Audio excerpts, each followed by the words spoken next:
Afroz district reporter Mohammad Hasan Soomro ठारू शाहीन भरपास जे इलाक़नि में गैस्ट्रो डायरिया ऐं पेट जूं बीमारियूं वबाई सूरत अख़्तियार करे वयूं। सिहत खातो अघो निंड सुतल सरकारी अस्पतालनि में दवाउनि जी खोट सबबि रहवासी प्राइवेट अस्पतालनि में फुरजण लॻा।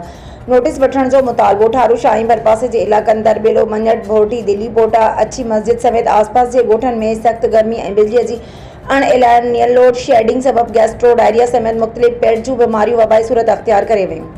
जॾहिं त दरबेलो मंझट भोरटी दिल्ली पोटा समेत आसपास जे सरकारी अस्पतालनि में दवाऊं न हुअण करे केतिरा ई रहवासी प्राइवेट अस्पतालनि में इलाज कराइण ते मजबूर आहिनि। जॾहिं अताई डॉक्टर जी ॿेघी मची वई, रहवासी इरफान आलवाणी, रज़ा भेण, नसीर अबड़ो ऐं ॿियनि चयो त सरकारी अस्पतालनि में न डॉक्टर मौजूद आहिनि न ई दवाऊं ॾिनियूं वञनि, जंहिं सबबि मजबूरन प्राइवेट क्लिनिक तां इलाज कराइण ते मजबूर आहियूं। हिननि सिहत खाते जे वज़ीर सेक्रेटरी DHO नौशिर अफरोज़ ऐं ॿियनि वसवारनि खां मुतालबो कंदे चयो त फौरी तौर नोटिस वठी सरकारी अस्पताल में सहूलियतूं ॾिनियूं वञनि, न त ॿी सूरत में सख़्त एहतजाज कयो वेंदो।